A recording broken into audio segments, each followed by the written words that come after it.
Olá, está começando mais um Justiça do Trabalho na TV, produzido pelo Tribunal Regional do Trabalho de Santa Catarina. Uma ferramenta poderosa para forçar o pagamento de dívidas judiciais em aberto.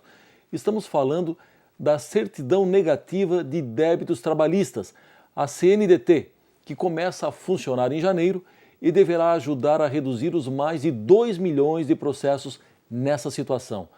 Para falar sobre o assunto, está conosco o juiz do trabalho Carlos Alberto Pereira de Castro, responsável pela implantação da CNDT em Santa Catarina. Juiz Carlos Alberto, é um prazer tê-lo de volta ao nosso programa. Obrigado. Começo falando o seguinte: é fato que o maior problema da justiça brasileira, incluindo a do trabalho, é a fase de execução, ou seja, aquela em que se tenta cobrar do devedor o direito do trabalhador reconhecido em sentença judicial. Bom, em 2009, de acordo com o relatório Justiça em Números do CNJ, eram 2 milhões de execuções pendentes. 2 milhões.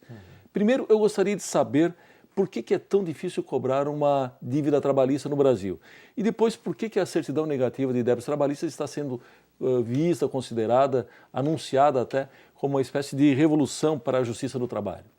Bom, a grande dificuldade da cobrança, há vários fatores envolvidos, na verdade, né? Um deles é cultural. Sim. Infelizmente, na verdade, o Brasil ele prima por aquela dificuldade de se estabelecer o cumprimento das decisões judiciais como um todo.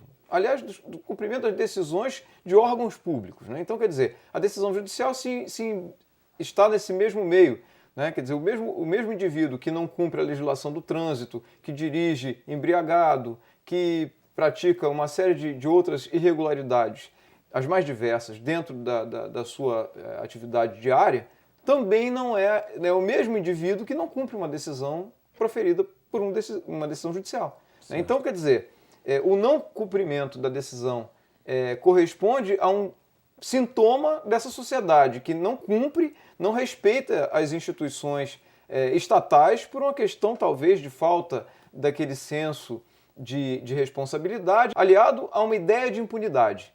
Ou seja, não há efetivamente uma punição mais pesada àquele que descumpre a lei. Então fica muito fácil descumprir a lei e aguardar que o judiciário se movimente para que venha cobrar do devedor e ele efetivamente pague aquilo que tem que pagar. Certo. E a questão de ela ser considerada uma revolução? Sim, ela é uma revolução no sentido de que os devedores vão passar a ter interesse em saldar suas dívidas para que não passem por problemas em alguns dos atos que são interessantes para determinadas empresas. Basicamente, a participação em licitações públicas e a celebração de contratos com entes da administração pública, seja federal, seja dos estados, seja dos municípios. Há uma necessidade agora dessa certidão para que se possa praticar esses atos a partir de janeiro. Bem, para quem está nos acompanhando e entenda perfeitamente essa questão, o fato de uma empresa ser ré num processo judicial implica que ela possui necessariamente um débito trabalhista? Não, é necessário aguardar o julgamento. Então, o fato de alguém estar na condição de réu de um processo não presume a sua culpa, ao contrário, presume a sua inocência, até que venha a decisão e diga, bom, efetivamente esse réu está devendo alguma coisa para o autor da demanda. Então, o trabalhador que ingressa com uma ação não necessariamente tem razão no que ele está postulando, pode ser que ele esteja enganado. No momento em que a decisão judicial diz que efetivamente aquela empresa, aquele empregador deixou de cumprir uma obrigação, é a partir daí que nós vamos ter a possibilidade do devedor ser considerado em débito e, consequentemente, poder ser inscrito nesse banco de devedores. Bem, juiz Carlos Alberto, para efeito de inclusão no banco de devedores de créditos trabalhistas, importa o tipo de dívida? Eu pergunto isso porque pode acontecer um exemplo de uma dívida de honorários em processo que tramita na Justiça do Trabalho. O executado ele pode ser incluído nesse banco de devedores também? Sim. O que a lei estabelece, a Lei 12.440, é que serão inscritos no banco de devedores trabalhistas todos aqueles que tiverem dívidas provenientes de processos que estejam sendo executados na Justiça do Trabalho. Ou seja, a lei não especificou qual tipo de dívida. Então podem ser até custas, honorários, uma penalização por litigância de má-fé, coisas assim. Pois é, eu ia perguntar exatamente isso. Um autor que, por exemplo, que perdeu uma ação trabalhista e está devendo custas judiciais, ele pode ser incluído, então, nesse banco de devedores? Não só pode, como deverá. Certo. Bom, o significado da certidão negativa, ele parece bastante claro. Ele quer dizer que a empresa não possui dívidas trabalhistas.